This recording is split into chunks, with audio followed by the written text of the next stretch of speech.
The next step in order to set up our sign chuck here is to calculate out, or to add up the gauge blocks. We figured out we needed 2.5 inches worth of gauge blocks. Now, that's a pretty easy number to come up with.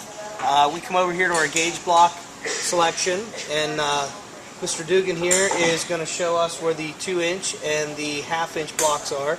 He's going to get those and he's going to ring them together. Ringing process is where we take the gauge blocks and we clean off the ends.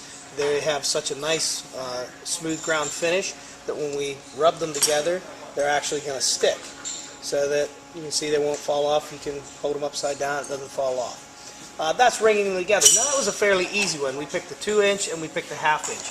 What if we had a number, though, that was a little bit different, like 1.631?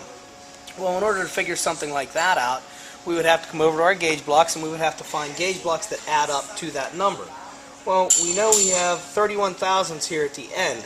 So if we look through our block, or our box, we see that we have 131 right here. We have 131 thousandths.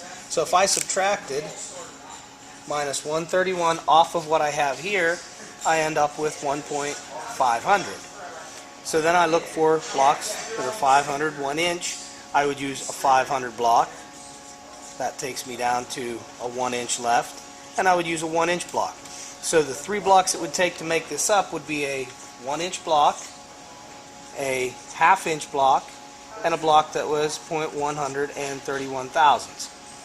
I would stack all 3 of those up to get my final size. So that's what we're going to use right here, is our 2.5 inches that are stacked up to set up our sign chuck.